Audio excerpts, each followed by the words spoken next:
¿Hasta qué punto pierdes tu libertad como emprendedor cuando tienes un acuerdo con una marca, con una agencia inmobiliaria? Si llegas a ese cruce de esa X desde el primer día, tienes muchísimas posibilidades de que salga bien. ¿Qué se estudia para ser agente inmobiliario? Por desgracia, nada. ¿Cuánto facturas como agente inmobiliario? Bienvenido al podcast Historias de Emprendedores, creado por Empiésalo. Cada semana te traigo la historia de un emprendedor para que te sirva como inspiración para empezar. Antes de charlar con el invitado de hoy, quería recordarte que este episodio está patrocinado por la comunidad Empiézalo. Ya sabes que pienso que el mayor activo de los negocios son las personas y tienes una oportunidad tremenda aquí para conectar con gente que día a día busca romper con sus bloqueos, que día a día busca ser su mejor versión. Dinámicas diarias, actividades extra, bueno, y todo esto completamente gratuito, por lo menos por ahora. Tienes en las notas del episodio un enlace para que te unas directamente y si finalmente decides unirte, cuando lo hagas, cuéntanos quién eres y a qué te dedicas. Bueno, venga, vamos con la charla de hoy. Hola, hola, bienvenido, bienvenida a un nuevo episodio del podcast Historia de Emprendedores. Soy Javi Bordón, pateador de culos profesional, y aquí estamos una semana más trayendo a alguien que nos pueda servir de inspiración, tanto a ti que estás ahí al otro lado, como a mí, que la verdad que no te voy a mentir, traigo gente de la que puedo aprender. Hoy, pues tengo el placer de estar con alguien que trabaja en un sector que la verdad que a mí me apasiona, a mí me encanta ese sector, y hasta ahora, curiosamente, no habíamos traído a nadie, y bueno, no me ando con rodeos. Bienvenido, Pablo. Pablo Picasarri está con nosotros, agente inmobiliario, podcaster, un enamorado de los negocios. Bienvenido. Muchas gracias, don Javier. Agente inmobiliario, podcaster de afición, De no afición, de de hobby. profesión. Digo yo. Sí, sí, sí. Es un hobby que como todo hobby te cuesta más dinero de lo que te da, pero que me gusta. Y que como te decía antes de empezar a grabar, que me hace ilusión esto de grabar y ser yo el que recibe las preguntas y no el que las hace por hacer algo diferente. Así que muchísimas gracias por la invitación. Es curioso, yo creo que a los podcasters nos pasa eso, que cuando nos invitan a otro espacio a charlar, al final pues estamos en nuestra salsa ahí ya, y además no somos nosotros los que preguntamos, o sea que al final nos explayamos ahí como gozándolo, disfrutándolo. Pablo, Sí, sí, sí, me mola. te puse las etiquetas, ¿no? De agente inmobiliario, de podcaster, aunque tú lo asumes como un hobby. Y yo querría que tú mismo fueras el que se presentara, que probablemente te conozcas más de lo que te pueda conocer yo. Así que cuéntanos quién es Pablo Picasar. Pues mira, esta también es la pregunta que le hago a todo el mundo cuando empiezo el mío y que nunca me había planteado si la tuviera que responder yo. Eh, a ver, a nivel personal soy un chico que aunque no se me note, soy argentino de origen, que este año cumplí 19 años viviendo aquí en Canarias, que vine por las vueltas de la vida, que empezó a trabajar muy jovencito, con los 18 recién cumplidos para el Corte Inglés.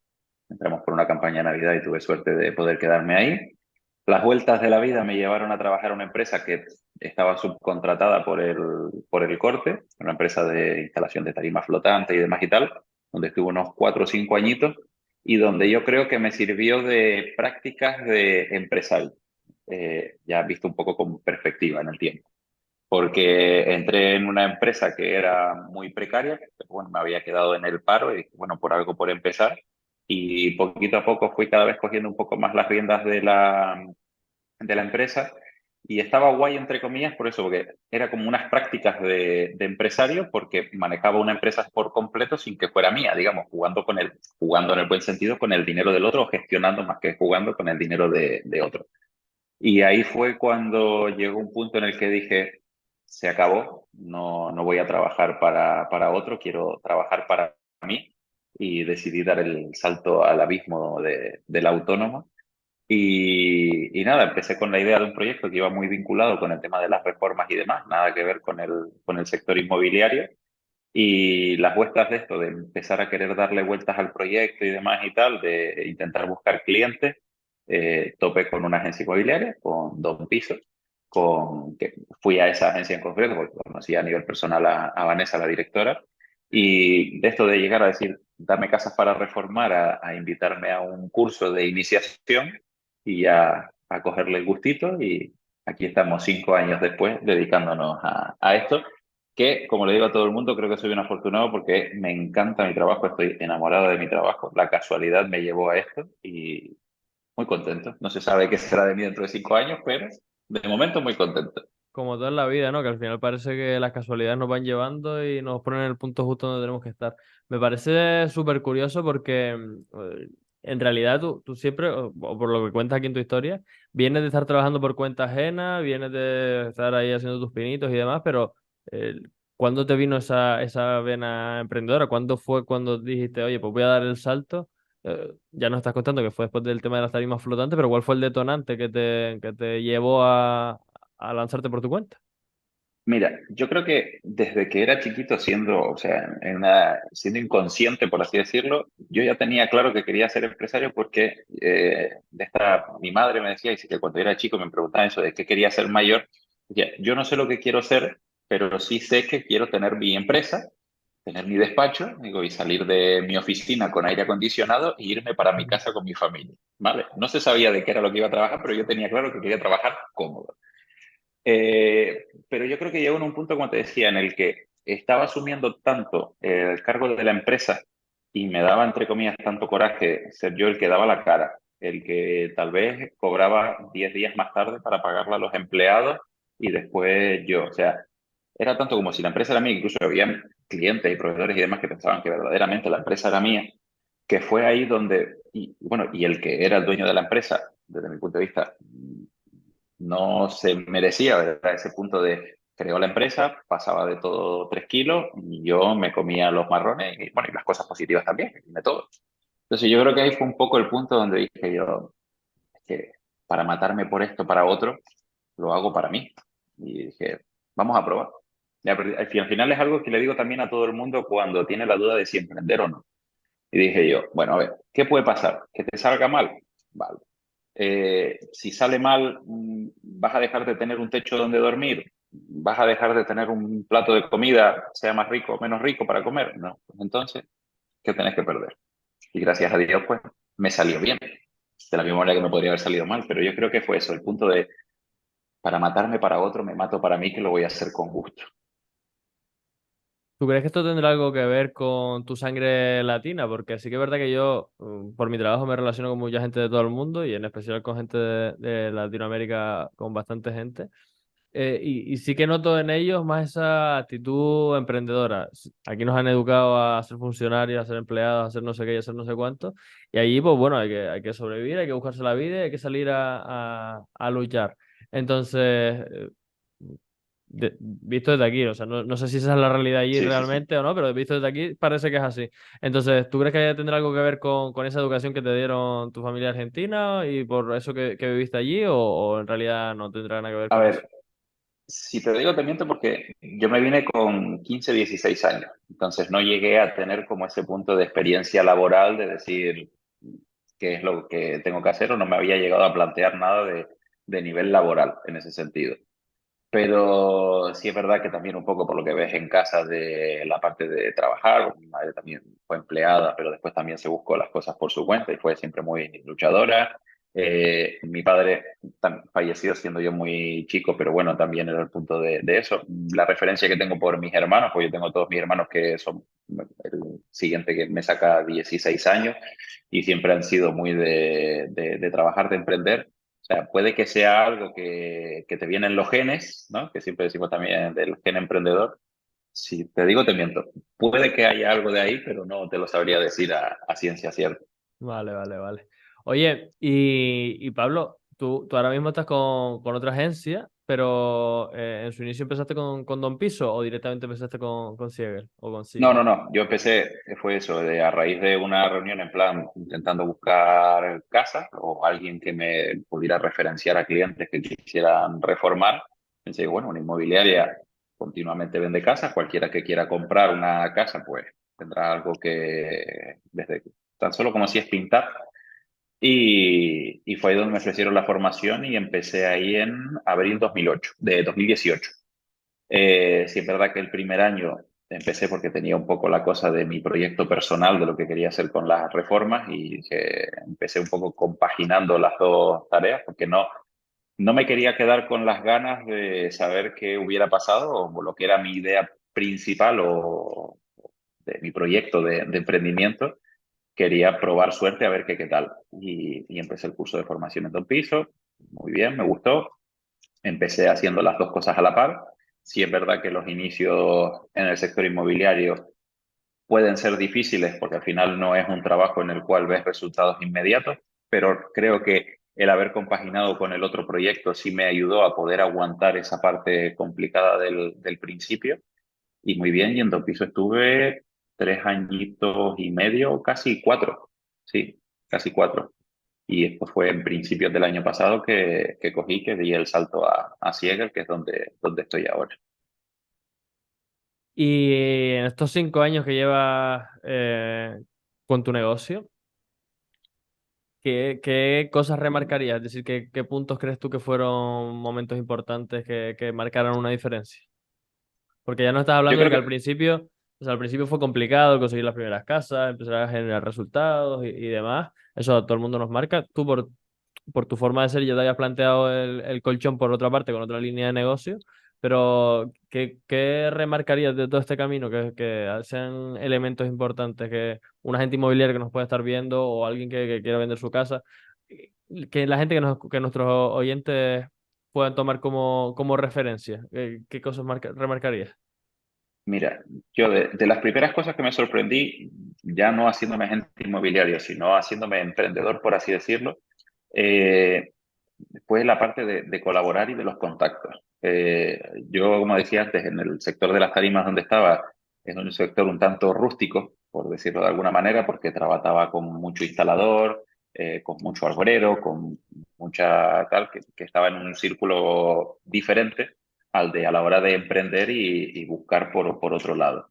Y fue hacerme emprendedor, o sea, sí, emprendedor, y empezar a descubrir un montón de asociaciones de empresarios, de como puede ser AGE, un montón de cosas. Empecé a ver la valoración, el valor que se le daba al contacto, al trabajar más con la persona para que te referencie, a darme cuenta de que muchas veces es el punto eh, tan solo con tener el teléfono de quien tiene el teléfono, de alguien que te puede ayudar o que te puede resultar interesante, a todo un valor añadido con cuanto a lo que es la formación, con, no sé, tanto poner más en el foco del negocio a la persona antes que al producto o al servicio. Eso fue una de las principales cosas que me ayudó a entender la manera de trabajar o el negocio de una manera diferente. Y dentro del sector inmobiliario, creo que una de las primeras cosas fue una formación que dio Siegel, aún estando yo en Don Piso todavía, que fue que trajeron aquí a Las Palmas a un coach inmobiliario, que se llama Carlos Rental, que de toda la formación que dio, aparte tengo buena relación con Carlos, si me escuchan, que comillas me va a matar, pero de esa primera formación yo me quedé con una sola frase, pero que creo que me ayudó mucho en todo el resto del desarrollo de mi negocio en el sector, y es que planteó la base de que mi profesión está mal vista a nivel general porque es el punto de que cobramos mucho y hacemos muy poco.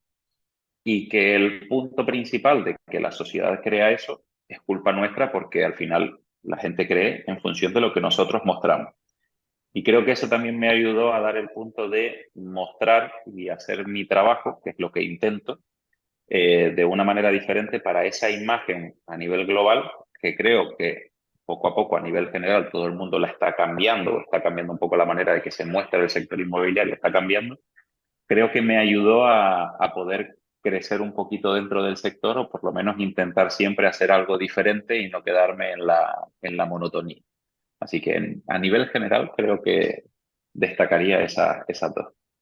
Es decir, contactos, cuidar a las personas antes que a los posibles negocios y luego el hacer las cosas diferentes y comunicar tu trabajo para que la gente se entere realmente del valor que tiene, ¿no? Sí, pero a ver, Ali, al final es algo aplicable a cualquier cosa. En mi sector hay, somos tropecientos mil agentes inmobiliarios, tropecientos mil, y como cualquier cosa que tienes mucha competencia, gana el que se diferencia. Ya no te diría a precio, ¿vale? Porque en líneas generales, en el sector inmobiliario vamos todos más o menos en un mismo rango de honorario, sino que creo que es algo incluso ventajoso para el cliente en el sentido de que a igualdad de precio, la gente se lo tiene que currar más y tienes que buscar a alguien que lo haga mejor, porque dice, si me cuesta lo mismo este que este, pues elijo a este que lo hace mejor. Entonces, no sé, Te diferencias por esa parte, ¿no? Que al final, sí, o lo intentamos, por lo menos. que en realidad lo hagas mejor o no lo hagas mejor, por lo menos lo comunicas, porque es que sí que es verdad que, por lo menos desde mi visión, que no soy agente inmobiliario, pero tengo bastante relación con el mundillo, eh, hay agentes inmobiliarios que tú cuando lo ves dices, pero, o sea, yo te voy a pagar para que le enseñe la casa a la gente, pero supongo a mi primo que vaya a enseñar la casa. Y no, realmente hay un trabajo de fondo de crear una cartera de clientes, de buscar contactos de no sé qué, de darle visibilidad de no sé cuánto. O sea, que sí, que hay un trabajo de fondo Y importantísimo hay y que normalmente no se muchísimos, conoce. y hay muchísimos agentes que hacen todo eso y no lo muestran. Y no por Ujú, eso no significa que sean malos, sino ujú. que tal vez no es algo que les guste. Yo también que soy un tanto caradura, no me importa hablar, me gusta exhibirme, por decirlo de alguna manera. Es que eso yo sí creo que va un poco con lo de la sangre latina que decías antes. Pero no significa eso. Pero yo creo que fue algo que me hizo un clic a decir, yo creo que por aquí puedo tirar y me puede ir bien. Qué bueno. Oye, y Pablo, en este camino, como agente inmobiliario, ¿cuál dirías tú que ha sido tu mayor cagada? Seguro que unas cuantas. Una gorda, gorda, gorda, no te sabría decir ahora mismo. Pero al final, en esto, yo creo que por mucha formación inicial que puedas tener al principio, es un sector muy amplio donde se afectan cosas por un montón de lados. Y tienes, creo yo, dos complejidades porque, por un lado, la parte técnica o legal, que en función de leyes nuevas que te salgan, o de un montón de cosas técnicas que pueden afectar, como tú dices, al hacer una aceptación de herencia, una declaración de obra nueva, un montón de cosas. Y después la otra parte que es lidiar con la parte de persona, porque te puede tocar un cliente que te lo pone todo súper fácil porque va a vender, como unos clientes que es una herencia donde se llevan fatal entre todos los herederos y no se hablan, o un divorcio que puede ser muy complicado. Entonces, tienes muchos aspectos buenos como para mandarte unas cuantas cagadas. Y por mucha formación inicial que tengas, son tantos factores que son tan grandes o te puede pasar por todos lados que en líneas generales vas aprendiendo a base de experiencia y de llevarte los palos y de mandarte una cagada y aprender y demás. Una gorda, gorda a la cabeza ahora mismo no se me viene, seguro que un montón, pero cagadas muy chiquititas que me han ayudado a crecer y a ser un poquito mejor, un montón. ¿Cuál dirías tú una de esas pequeñas que si no te viene a la cabeza, pues nada, pues seguimos hablando, ¿no? Pero si hay alguna que te venga a la cabeza que digas, joder, esto era súper simple y podía habérmelo evitado con esta cosa tan simple, por si hay algún agente inmobiliario que nos escuche y que no cometa ese mismo error. Ahora mismo sí te digo, te miento, pero yo creo que las más así han sido principalmente las que son más técnicas, Vale. por Temas desconocimiento al legales. principio correcto, de no saber que hacía falta determinado papel para eso y en muchas ocasiones te das cuenta o lo sabes el día que vas a firmar o con el tiempo suficiente como para que no dé tiempo. Entonces, esas son las principales. Que después lo que te sirven de experiencia para cuando te toque un caso igual, ya después toca en función de cómo sea la parte con el cliente, con la persona y tal, de cómo se lo tome o cómo tú lo intentes gestionar. Pero si te digo así, en concreto ninguna, pero seguro que han sido todas las principales. A nivel personal seguro que me he mandado un montón también, pero las principales así con cositas más técnicas que al final va un poco como con el fracaso, que creo que son las cagadas suficientes que necesitas para mejorar, en la siguiente no mandártela y poder ir mejorando poquito a poco. Avanzando, sí. Sí, totalmente, totalmente. Al final, y de hecho, yo no sé a ti, pero yo detesto esa parte más legal, esa parte más administrativa, burocrática, y normalmente los fallos me vienen siempre por ahí, porque le presto menos atención y digo, ay, bien, el papel este y tengo que repetir el trámite después, no sé, y es un follón de narices. Bueno, Pablo, Sí. vamos a entrar en una sección que también es como, no recuerdo cómo la llamabas tú cuando me entrevistaste, pero bueno, una sección de preguntas rápidas. Aquí no es que me tengas que responder con una palabra solo, con una frase corta, sino que me respondas en poquito tiempo. Tienes a lo mejor un minuto para responder cada una de las preguntas. Me das la respuesta, Venga, justifica un poquito y a la siguiente. Quiero que te pongas en el lugar de si estuvieras empezando de nuevo con tu negocio. Y yo te voy a lanzar las preguntas y vamos ahí. Al final, cuando me las respondas todas, pues ya si hay algún apunte concreto, pues ya ahondamos más en ello. Así que vamos allá, venga. vamos allá. Pablo Picasarri, si estuvieras empezando de nuevo con tu negocio, ¿a qué cosas le darías prioridad? A trabajar la persona. A día de hoy, después de tanto tiempo, de los 5 años que llevo y demás trabajando, me di cuenta de que no es un negocio, bueno, me di cuenta hace rato, pero cada vez lo he intentado focalizar más, de que estoy en un trabajo, en un sector de personas y no de casas, y que me ha dado mucho más trabajar las personas que las casas. Entre eso y empezar a trabajar desde un inicio muchísimo más mi marca personal. Creo que el último año y algo es donde le he dado verdadera caña, pero creo que a día de hoy la marca personal para este sector y en líneas generales para muchos, la marca personal es fundamental, porque la gente compra a la persona, no al producto o al servicio. Entonces, le daría muchísima más caña a esa parte desde un inicio. Brutal. Segunda pregunta, Pablo Picassarri. Si estuvieras empezando de nuevo con tu negocio, ¿qué harías para captar los primeros clientes? Eh, yo creo que al final tocaría muchísimo más la cartera de contactos que tenía previa a dedicarme al sector. Al final, y se lo digo a toda mucha gente que me cruzo a día de hoy que empieza en esto, es decir, coge la agenda de tu teléfono, mira cuántos contactos tienes y todos esos contactos son potenciales clientes que tienes para cuando te empiezas a dedicar a esto. Eh, siempre se recomienda que empieces con la llamada en frío y todo lo demás, pero soy muy de la persona, entonces creo que tiraría muchísimo más por ese lado. Tercera pregunta, Pablo Picassarri. Tú me dices que eres un echado para adelante, ¿no? Que eres bastante valiente, pero yo me imagino que aún así habrá momentos en los que te hayan venido dudas, que hayas tenido algo de miedo o que hayas tenido algo que te frenara. Y me gustaría preguntarte, Pablo Picassarri, si estuvieras empezando de nuevo con tu negocio, ¿qué harías para superar el miedo a salir de la zona de confort? Eh, plantearme el punto que lo aprendí hace relativamente poco de que el fracaso no es malo. Y siempre y cuando al final no me esté jugando, por así decirlo, ni mi casa, ni el plato de comida de mi familia, mm, el dinero va y viene. Ahora mismo puede estar genial, un día de mañana hacer otra cosa que no funcione. Así que yo creo que sería perderle el miedo al fracaso y tomarte el fracaso como algo positivo en lugar de como negativo y como algo personal y no tomártelo con el que dirán, por así decirlo. Yo creo que desde que superas esa fase de qué pasa si fracaso, mientras que no te estés jugando ni tu casa, ni lo que vayas a comer el mañana, ni tú ni tu familia, todo riesgo es bueno. Y precisamente, aunque todo riesgo es bueno, hay veces que podemos asumir menos riesgo de lo que verdaderamente estamos asumiendo. Por eso te planteo la siguiente pregunta. Si estuvieras empezando de nuevo con tu negocio, ¿qué harías para reducir los riesgos?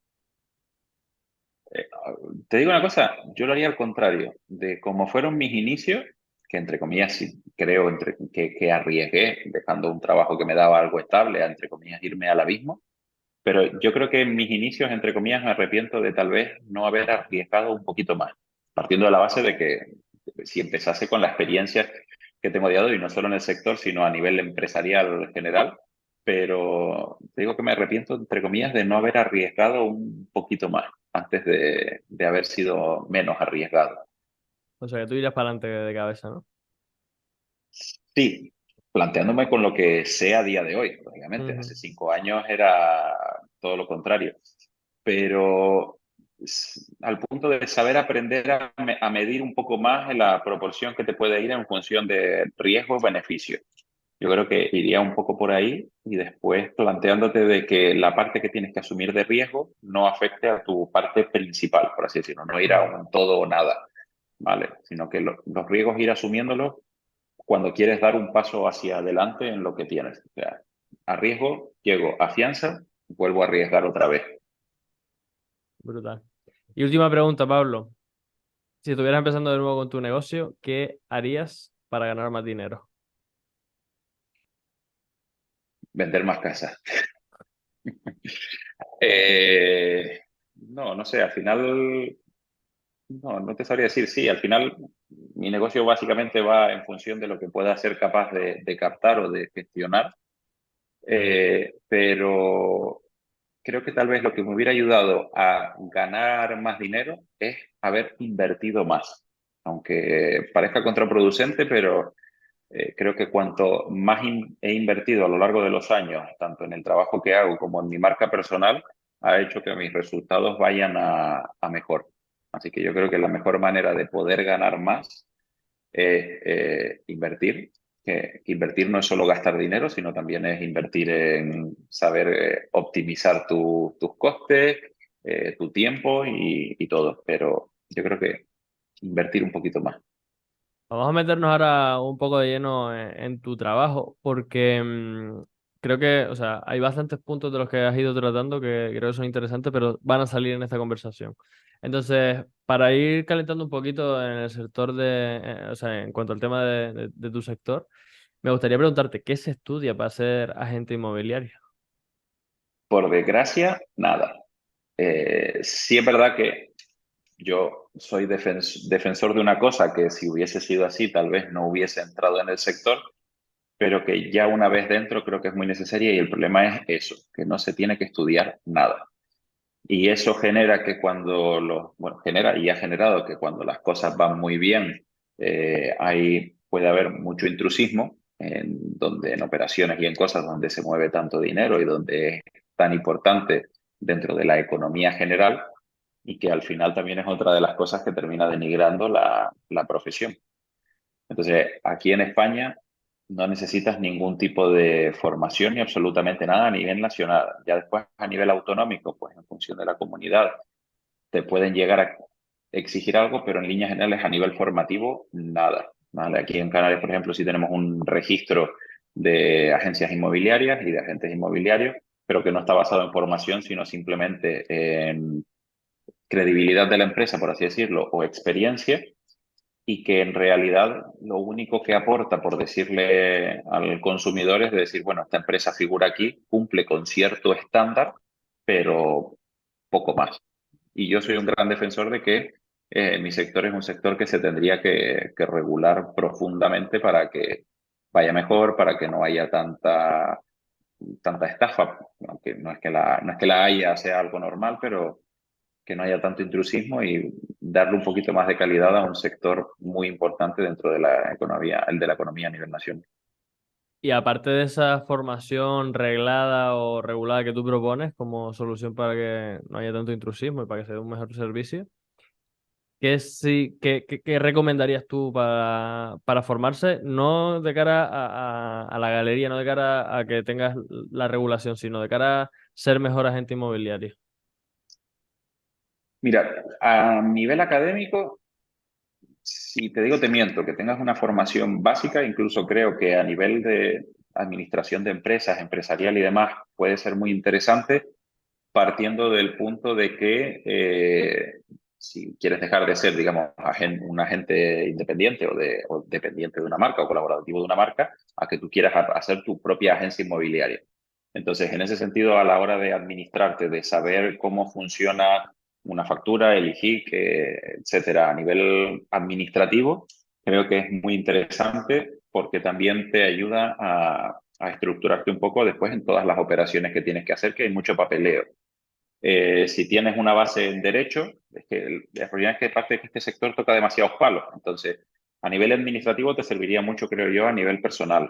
A nivel de derecho, te serviría muchísimo de cara a todas las regulaciones que afectan al sector y te daría muchísima más seguridad para poder trabajar con el cliente. A nivel de comercio y marketing, también porque es un negocio basado en las personas y todo el marketing que se tiene que utilizar a día de hoy para poder destacar y hacer una vivienda más visible. Entonces, de la formación académica que hay a día de hoy, es muy difícil poder quedarte con una que te sirva.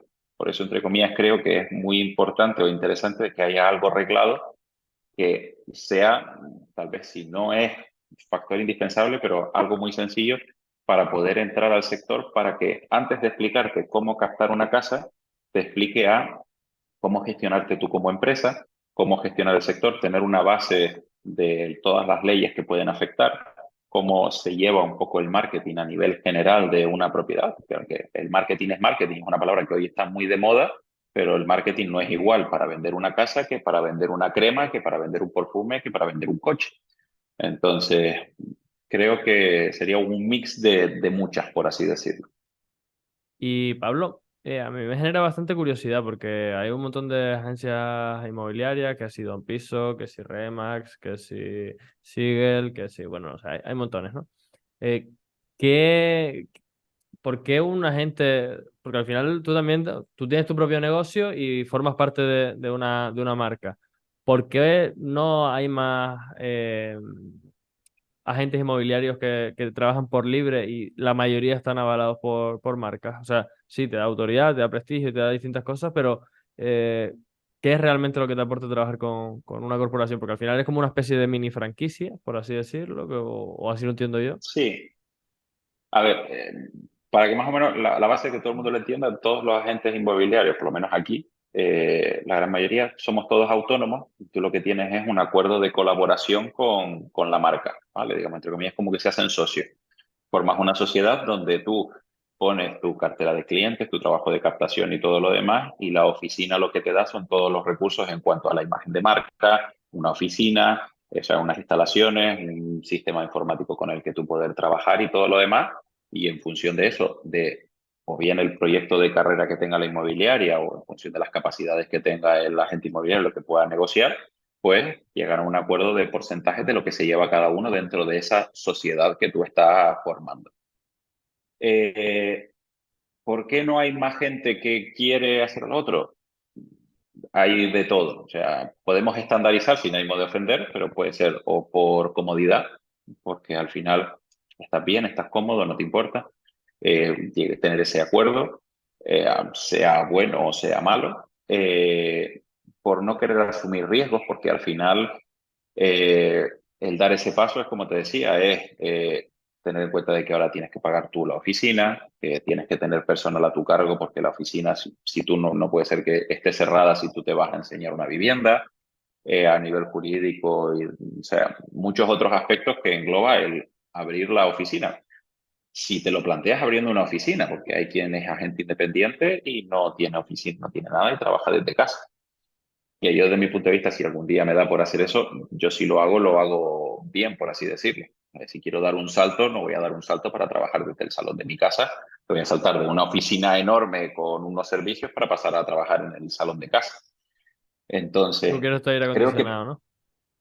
sí, sí, aunque tenga aire acondicionado en los dos lados, correcto. Pero yo creo que puede ir un poco por ahí, o por el miedo de tal vez de competir, aunque yo soy de la idea de que, como te decía, dentro de esa sociedad, como te explicaba antes, el negocio está en mí, ¿vale? Yo soy el que genera el negocio y no debería de generarme miedo querer dar el salto porque al final el cliente me va a seguir a mí, pero sí genera esa parte de riesgo que decíamos al principio de querer dar ese salto, de querer salir de esa zona de confort, de arriesgarte y de asumir más. Entonces, yo creo que por ahí pueden ir un poco los tiros a nivel general. Antes hablabas de un buen acuerdo, un mal acuerdo, de un plan de carrera dentro de una agencia. ¿Qué es un buen acuerdo para un agente en cuanto a su relación con una agencia? A ver, un buen acuerdo, eso va muy a nivel personal, desde mi punto de vista. Hay que partir de la base de que el verdadero cliente de la agencia inmobiliaria no es el que quiere vender o comprar una casa, sino que es el agente inmobiliario. Pero como te decía, al final el negocio está en cada agente inmobiliario. Entonces, a la inmobiliaria lo que le interesa es captar buenos agentes, no casas para vender, ¿vale? Porque las casas vienen por el otro lado. Y si la agencia, por muchas casas que capte, si no tiene agentes que las vendan, de nada funciona, ¿vale? Entonces, buen acuerdo o mal acuerdo va en función de la necesidad que tenga cada uno, de lo que quiera arriesgar cada uno, de hasta dónde quiera prosperar cada uno, hasta que te toque tal vez sino un inconformista que sí dé el salto a querer ser el independiente o montar la marca por su cuenta. Yo a día de hoy creo que tengo muy buen acuerdo, incluso en más de una ocasión se lo he dicho a Itami, decirle, digo, tú eres tonto, pensando por lo bueno que es el acuerdo, pero ya después lo demás entra en función de cada uno, también porque lo bueno que te da este trabajo es la libertad que puedes llegar a generarte en cuanto a horarios y hay quien prefiere, pues, no me importa ganar menos, pero tener más calidad de vida o tal vez no necesito más, con esto voy bien y no tengo necesidad ni de dedicarle más tiempo ni de tener un mejor acuerdo para ganar más dinero porque me da lo que yo quiero y no quiero seguir ahí ese paso. Entonces, lo que es bueno o malo acuerdo, ya lo dejo a Depende de cada uno. criterio de cada uno. Ok, ok. Y Pablo, a mí me genera mucha curiosidad porque en algún momento también tuve reuniones, porque como me gusta tanto el sector, pues me ofrecieron ser agente no recuerdo ahora, con Century 21. Y me genera cierta duda el hecho de hasta qué punto eres dependiente de esa marca. Porque tú firmas el acuerdo, negocias las condiciones y se plantean distintas cosas sobre la mesa, pero ¿hasta qué punto pierdes tu libertad como emprendedor cuando tienes un acuerdo con una marca, con una agencia inmobiliaria? Eh, lo pierdes en función de la agencia De quién inmobiliaria. fuere. Es decir, que si estás en una franquicia, está claro que va a ser un poco más limitante, incluso hasta para el propio dueño de la franquicia, de esa oficina, porque puede tener ganas de hacer muchas cosas, pero ya te dan unos estándares de los cuales no te puedes salir, por así decirlo. Y al margen de lo que sea, va en función de lo que cada uno quiera proyectar y de las posibles limitaciones, siempre y cuando no choque con esa otra imagen que tú tienes por otro lado y la libertad y las ganas que tenga esa marca de que tú crezcas en ese sentido, generándole tal vez el posible miedo de la fuga del talento. Es decir, hace que crezca demasiado y que se quiera ir y yo estoy perdiendo a alguien que me está generando dinero, por decirlo de alguna manera. Ujú. Entonces, yo creo que puede ir un poco por ahí, pero aunque la marca que tú veas en el sector inmobiliario, el logo es un sector muy franquiciado, o sea, aunque tú veas el mismo logo, cada marca tiene su apellido, que es lo que te dice, entonces una misma marca, una oficina puede ser de una manera y otra oficina puede ser de otra, entonces va un poco ahí, pero yo lo veo más en esa parte tan global de lo que te pueda llegar a limitar o quien gestiona esa marca o esa oficina, digamos, trabaje proyectando la carrera de cada uno. Porque te digo, los clientes en general a día de hoy me llaman porque quieren que la venda Pablo, no que la venda Siegel o que la vendiera Don Piso en su momento. Ujú. Entonces, partiendo de la base de la tranquilidad de que el negocio va contigo, ya después a nivel personal de lo que quieras crecer como marca personal y tal, pues mientras que no choque con la ideología o la imagen de la marca en la que estás colaborando y la oficina proyecte que tú mejores, no tendrías por qué tener ningún tipo de problema. Yo me imagino que Perdón que te para... corte, Javi, por cierto, si me alargo demasiado, dímelo, No, es que no, me no te gusta demasiado. preocupes. No Vale, te vale, preocupes. por la duda. No te preocupes, no te preocupes. Me genera bastante. Si me ves mirando para otros lados o lo que sea, porque tengo aquí la escaleta y le voy dando vueltas a la Sí, no, no, cabeza tranquilo, para pensar. tranquilo. Que me generaba mucha curiosidad porque yo me imagino también que al final tu servicio lo que hace es ahorrarle tiempo y dolor de cabeza a los propietarios y a los compradores. Entonces, si tuvieras que resumir en 5 elementos o en 5 trucos o en 5 cosas a tener en cuenta, ¿cómo vender más rápido una casa? ¿Qué 5 elementos, qué 5 cuestiones crees que son las más importantes? Eh, a ver, para poder vender rápido una casa, hay factores que tú puedes controlar y otros factores que no. Porque puede pasar de alguien que esté vendiendo muchísimo tiempo una casa con una inmobiliaria o por su cuenta o lo que sea, y vas tú y pones la casa al mismo precio o más cara incluso y la vendes el primer día. Entonces tú dices, ¿qué hiciste? Digo, nada. Digo, pasa es que ha sido ese factor de suerte, por así decirlo, o muchas veces, como yo le digo al cliente, es que tal vez sacamos la casa a la venta y la persona que te va a comprar la casa ese día ni siquiera sabía que se quería comprar una casa. ¿Vale? Entonces, son factores que tú no puedes controlar. Dentro de los que sí puedes controlar, el primero de todo, hacer una buena valoración y salir a un precio correcto, en el que, digamos, cruzar esa línea de entre lo que tú estás dispuesto a vender y el otro está dispuesto a pagar. Llegar a esa X. Si llegas a ese cruce de esa X desde el primer día, tienes muchísimas posibilidades de que salga bien. Después, lógicamente, hacer una buena puesta a punto y una buena presentación. Yo le digo a todos los clientes que para mí idealista es el Tinder inmobiliario. Entonces, tú lo que necesitas cuando vas a subir una foto a Tinder es poner tus mejores galas y las mejores fotos para que todo el mundo te dé match. Y que después cuando van a la primera cita, ¿vale? Si vieron a alguien todo cañón, pues que no se encuentren con todo lo contrario, que sigan viendo lo mismo para que sea amor a primera vista. Ya después de lo demás, yo creo que no te sabría decir tres más. Para mí esas son las dos fundamentales. Bueno, y después es la visibilidad que le puedas generar a eso. Tú puedes hacer un muy buen reportaje fotográfico, salir al mejor precio de mercado posible, que si no eres visible y no destacas de entre todo lo que hay, tampoco te va a comprar nadie. Entonces, si los tres que puedes controlar tú los haces bien, ya después los otros dos que no, que tal vez más fuerte, se alinean los planetas para que se cruce todo a la vez, no deberías de tener problemas. Te dejé de escuchar, Javi. Ah, Sí, tenía el micro desactivado. Te decía que brutal tu respuesta, que al final no hace falta ni 5 consejos, que con esos 2 o 3 ya se puede marcar mucho la diferencia.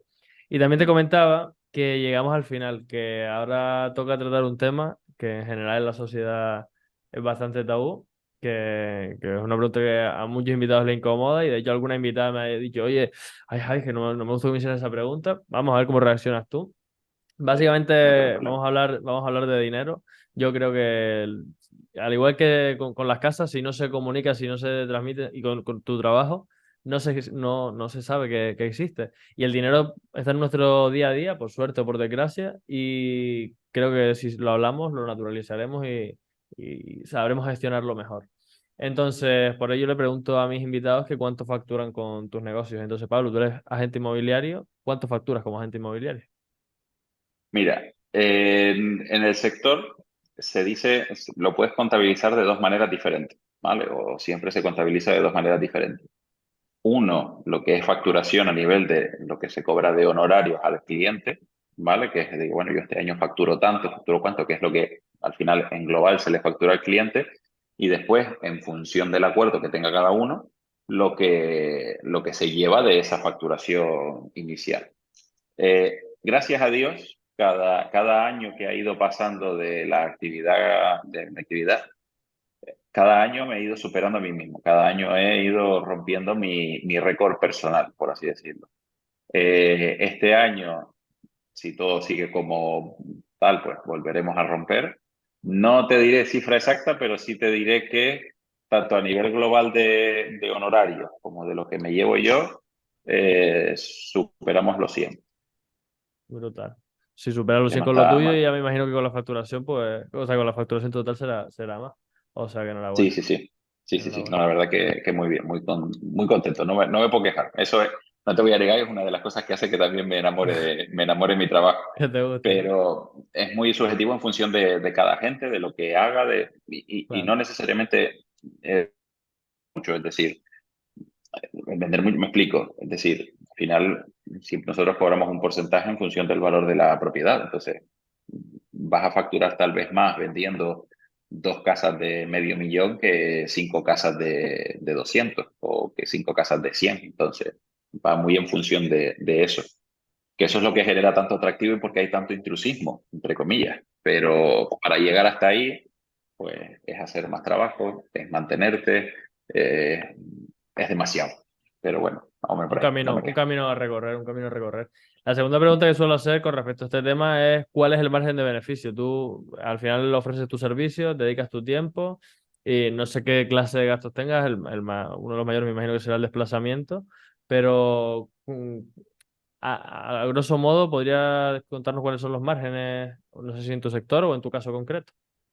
A ver, ahí es un tanto relativo en función de lo que quieras invertir en las propiedades, por un lado, que sería un tanto variable, y después que tal vez mi actividad, entre comillas, fiscalmente hablando, no tiene mucho gasto que tú te puedas deducir, por así decirlo. Ujú. Desplazamiento, en función, yo gracias a Dios en general todas las palmas y tal me muevo con moto, o sea que gasolina gasto poco. Pero te diría que el principal es tu tiempo, porque al final el publicar la casa a veces puede ser muchísimas visitas, es tu tiempo. y lo puedes hacer a lo bruto en función de, bueno, si yo en el año facturo tanto y trabajo tantas horas, pues te sale un precio de hora de tu tiempo, que nunca me he apañado por calcularlo, la verdad, pero bueno, ese sería el primer coste, por así decirlo, para tú poder sacar el margen.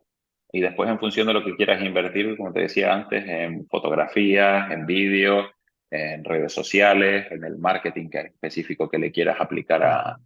a la propiedad y todo lo demás. Pero a nivel global de gasto que me puede deducir, pues vamos a decir que de coste se pueda ir sin contar el tiempo de precio hora, por así Ujú. decirlo, un 25 o 30% se iría de coste y quedaría entre un 70-75%. Sin contar de nuevo el coste de recursos El humanos coste tiempo, de correcto, tu de tiempo. tu tiempo, que tú digas, Ujú. porque tal vez te puede tocar una casa que vendes el primer día o una casa que estás haciendo 10 visitas a la semana, un mes. Ujú. Inviertes mucho más tiempo. Brutal. Entonces, sin calcular esa parte, Pues muchas gracias por tu honestidad, Pablo. Y ahora lo que hago, como con todos los invitados también, es cederte el testigo. Te paso el micro para que seas tú quien me haga una pregunta a mí, algo que quieras saber sobre mí. Ya me hiciste una entrevista, entonces hay sí, sí, cosas que ya sí. sabes. Y bueno, pues ahora te doy pie de nuevo a que me preguntes algo, como te decía, que quieres saber sobre mí, algo que creas que yo humildemente te puedo aportar a ti o que yo le puedo aportar a la audiencia que nos está escuchando.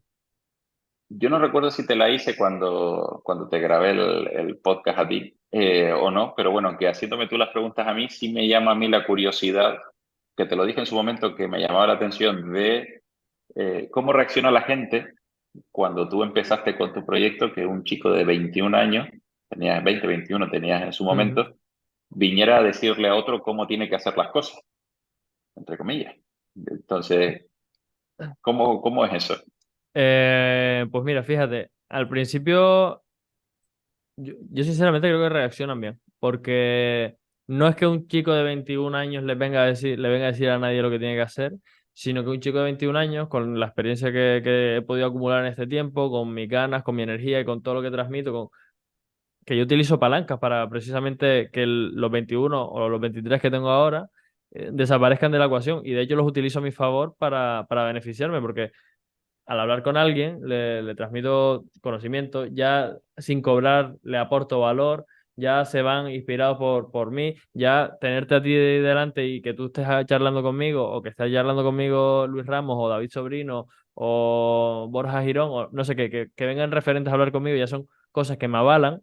Entonces, utilizo distintos mecanismos para que la edad sea más una fortaleza que una debilidad, porque, bueno, con los 23 años o los 21 años que tenía en un inicio, pues he hecho muchas cosas que mis clientes precisamente no han hecho y que es por eso por lo que me contratan. Entonces, la reacción normalmente suele ser positiva y cuando les hablo de la edad, yo se lo vendo como una posible debilidad que yo he convertido en fortaleza y eso les hace que le brillen más los ojos. O sea que la reacción es más hacia querer trabajar conmigo que hacia lo contrario. Muy bueno, lo compro. Pues Pablo, muchísimas gracias, tío, por este ratito aquí compartiendo con nosotros. A la gente que nos está escuchando, obviamente le voy a dejar por debajo en las notas del episodio info sobre ti para que te puedan ir a bichear. Y aparte de esto, te quería preguntar, ¿cuáles son tus coordenadas? Dónde te encuentra la gente? Bueno, en las redes dices tú. A Sí, ver, fácil. Pablo Picasarri, tanto en Instagram como en TikTok. Y el Facebook está ahí, pero lo tengo más abandonado que otra cosa. Yo creo que sale en Facebook lo que está vinculado a la cuenta de Instagram. sí, como todo, yo Pero creo, ¿eh?